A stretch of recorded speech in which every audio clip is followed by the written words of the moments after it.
How are you? And welcome back to my channel. If you're new here, I'm Jules, and I'm designing a theme park based on American urban legends. And given the title, yes, to a certain extent, and technically, a graphic designer could design a theme park. And I've been working on this project for a while now, and with basically a little bit of help from, textbooks and, stuff on the internet. I've basically been using that as a way of getting into more of the process and building of this theme park.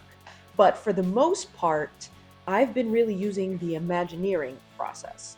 And for this video and technically this series, spoiler alert, I wanted to actually dive back into my graphic design process that I actually used when I was first doing this project for my senior thesis. But let me kind of give you the rundown of like what Imagineering is, if you've never heard that term, and maybe what really graphic design is. So, yeah. So, what is graphic design compared to Imagineering? Graphic design is a craft where professionals create visual content to communicate messages. By applying visual hierarchy and page layout techniques, designers use typography and pictures to meet users' specific needs and focus on the logic of displaying elements in interactive design to optimize the user experience. Imagineering, on the other hand, comes from Walt Disney himself.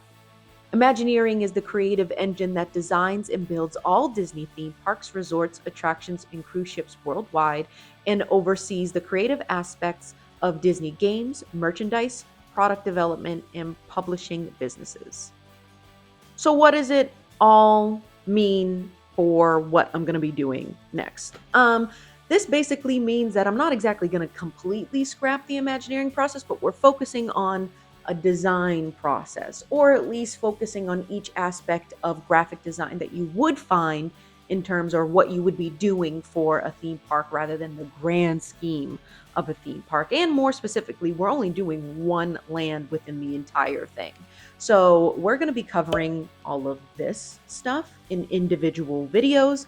And then once we cover all of that, we'll basically put it in a nice, pretty bow and kind of put it all together in a piece of concept work or a map piece of concept work. And that's part of the Imagineering process. And you could technically say that it is part of the design process because you do need to do concept work in any aspect. For right now, in this video, I'm going to introduce you to the land that I will be covering as well as research of what we're going to be doing. So let's get into it. So when it comes to dividing up the lands, I'm going to be doing it by aesthetics. I can't cover every individual state because the park will start getting really big very fast. That's why I just want to get basically a general look and use basically how the United States is kind of blocked off already. And then kind of go in and see where like architecture, culture, geography is very similar. And then go from there. So that's why I think a general look will allow for guests to see it as a familiar place. For this series, I am going to be focusing on the southwest area of the United States. And I use that loosely just because what is considered the Southwest, sources are varied. But for the most part, that includes all or part of Texas, Oklahoma, New Mexico, Arizona, Nevada, California, Colorado, and Utah. I want to find some common visual themes and then bring a general representation for the entire area. For the sake of the series and the video, I'm basically just going to call this the Southwest area or the Southwest. So I want to lay down the groundwork to keep myself on track. And as a designer, I always have to have an audience in mind and can use these questions in order to get a better understanding of how to approach my next steps. Why am I interested in this story? So I'm interested mostly because as humans, we have always used urban legends to share culture, morality, and safety. What would move me emotionally about this story is that it just makes me more excited to learn more. Why would I think other people would be interested in this story is because I would want them to experience culture and stories that they're not familiar with through urban legends.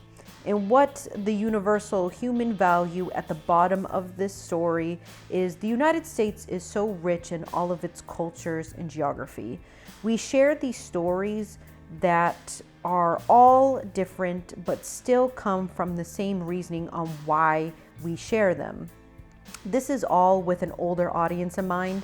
This park is more geared towards teens and adults in terms of age range, but I think in general, this audience is for those that love the creepy side of our oral history. Now that that's out of the way, let's get into the urban legends I want to showcase in this area. Hi!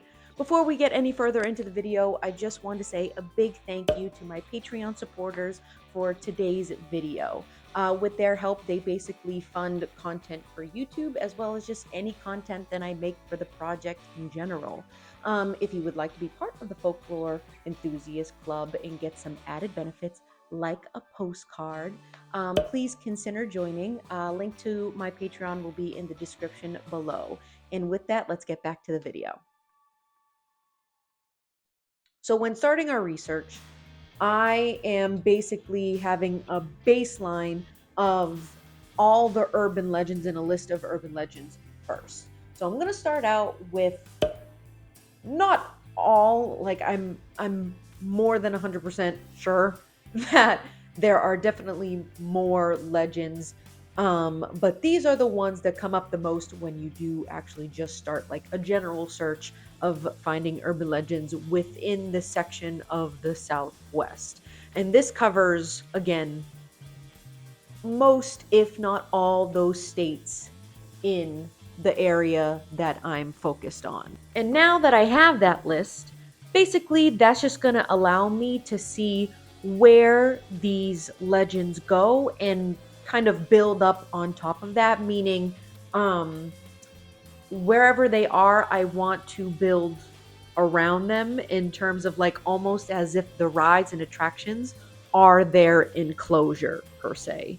So some of the things we saw was like aliens, the Roswell incident, Area 51. And so within that area and those things, and even would be the desert, as well as there are actually a few that take place within a canyon. And again, canyons span throughout the states together. So again, geography wise, they hold very similar things. But then we also have like a city, and I'm taking a lot of inspiration from Santa Fe and Adobe style architecture, which I'm going to go into a little bit more, just in terms of what it actually looks like, what it's made out of, and where it comes from.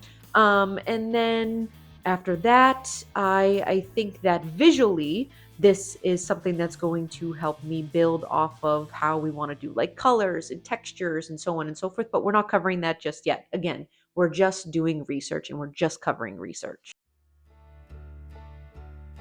For the first visual I wanted to cover was architectural facades.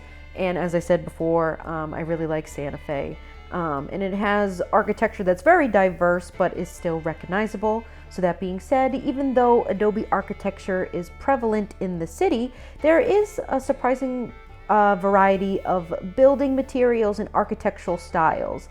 In recent times, modern architects have started blending elements of traditional architecture styles and contemporary designs. Adobe architecture in Santa Fe traces back to the early Native Americans that left a lasting impression on Spanish explorers who arrived in the region in the 16th century. They encountered Pueblo people in the Rio Grande Valley, living in communal houses with hundreds of rooms, often towering 4 or 5 stories high and accommodating thousands of people. A pueblo is a settlement that has houses made of stone, adobe, and wood. The houses have flat roofs and can be 1 or more stories tall. Pueblo people have lived in this style of building for more than 1,000 years. Okay, so next I think a desert setting obviously fits since most of our legends actually take place in this type of area. And I was looking at the Mojave Desert, and it features characteristics of like mountain and basin typography with limited vegetation. Basins filled with sand and gravel flow into central salt flats where borax, potash, and salt are harvested. Additionally, the Mojave Desert contains deposits of silver, tungsten, gold, and iron. This desert hosts about 200 endemic plant species found neither of the adjacent deserts. Cacti are usually restricted to the coarse soil. Mojave yucca and at higher elevation desert Spanish bayonet are prominent. Creosote bush, shad scale, big sagebrush, bladder sage, bur sages, and black bush are common shrubs of the Mojave Desert. Some desert animals that live in the Mojave Desert include bats, bighorn sheep, coyotes, black-tailed jackrabbits, foxes, rattlesnakes, and chuckwallas. So I wanted to get into some of the stories that I came across because, again, we're still in the desert, but I wanted to go over like ghost towns and mining towns that would also take place in these areas. So in Arizona, Vulture City is a historic ghost town that was an abandoned settlement situated in the Sonoran Desert.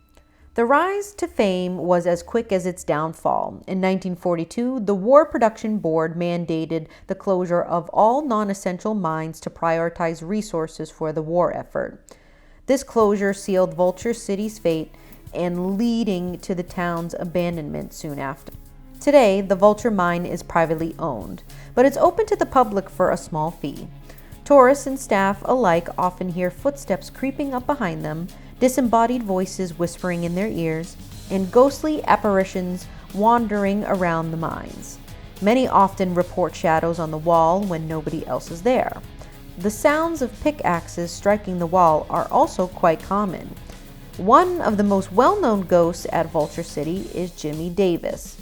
I'll delve deeper into Jimmy's story in a future video, but it is said that Jimmy's ghost is said to linger in the mine shafts, his screams still echoing in the mines. Some have even heard cries for help in other parts of the Vulture City grounds, while others claim to hear the sounds of malfunctioning machinery. In itself, Area 51 is a setting, and undoubtedly Nevada is the home of the infamous Area 51. The real mystery lies in the activities conducted there. Situated in the desert, far from any urban areas, Area 51 is intentionally isolated and challenging to access by design. Surprisingly, the U.S. government did not confirm its existence until 2013. All operations linked to the base are extremely classified and kept under tight wraps. It has been widely believed by the public that the remains of the UFO crash in Roswell, New Mexico are stored and researched along with studying actual aliens, weather control experiments, and time travel. There's no overarching thought process when it comes to research. Research is very much just what it is. When it comes to urban legends, though, sometimes I would try to deep dive into those things. And because most of the time when it comes to urban legends, they're orally passed down, we don't have evidence of or written evidence of those things. So sometimes I can't really dive in and see about more information about that topic. So sometimes my trail would run just dry. Sometimes that gets frustrating, but it is what it is. And again, in tradition of urban legends, again, they're passed down orally and the story stands, yet more things that could kind of, I guess, explain some of it. It doesn't get any more than that. You don't really get much. But it's still a fun process, and I got to learn a good amount of things other than just, the urban legends. You learn more about architecture and things in the area, which is nice. So, that being said, this helps me so much into the next process because the things that I was looking for visually are what I was researching, and then I can kind of put together the next thing, which is like the brand identity for the next area, along with just a mood board that can also be the overarching like step into the brand identity, because the mood board, has colors and textures and even typefaces and things that, again, we need. It's the building blocks into the next step. That's always the case. So yeah, so that's kind of where I'm at. So with all that being said, buckle in for this nice long journey and long process. Thank you to my Patreons as usual for your second shout out. Thank you so much to my Patreon members again, and thank you to you for watching this video and coming along on this journey. See y'all on the next one. Bye bye. Okay, one day this microphone's going into the cup.